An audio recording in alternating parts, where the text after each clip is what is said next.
রোনালদোর মুখে ইনশাআল্লাহ শুনলেন। আল্লাহ যদি চান আর আমি যদি ইনজুরিতে না পড়ি, রোনালদোর মুখে আল্লাহর নাম শুনে কিছুটা অবাক হলেন না?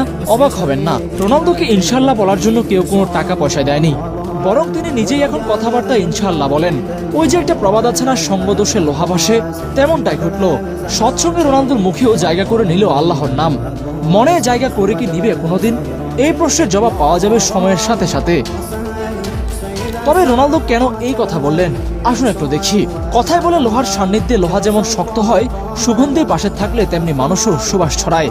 মানুষ যেমন সঙ্গ পায় তেমনি রং ধরে, সঙ্গগুণে মানুষ ধীরে ধীরে ভালো দিকে ঝুঁকে পড়ে। আর রোনালদোর মুখে ইনশাআল্লাহ শোনাও ঠিক সে কথারই প্রমাণ। গ্লোব সকার অ্যাওয়ার্ডস 2025 ছিল পর্তুগাল টিমের জন্য স্মরণীয় একটি রাত।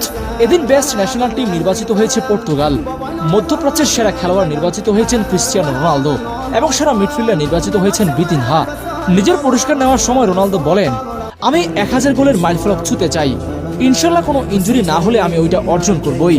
রোনালদো সৌদি আরবে আসার পর বিভিন্ন ইন্টারভিউয়ে তাকে ইনশাআল্লাহ বলতে শোনা যায়।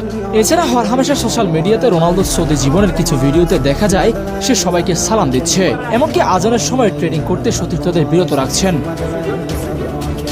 এছাড়া সৌদিতে থাকার কারণে মাঠে মাঝে মাঝে মোনাজাত ধরতেও দেখা যায় তাকে।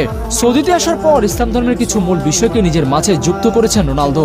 এখন তিনি যে ইন্টারভিউয়ে বারবার ইনশাআল্লাহ বলেন, এটা কেউ তাকে শেখায়নি, এটা এসেছে পরিবেশ থেকে।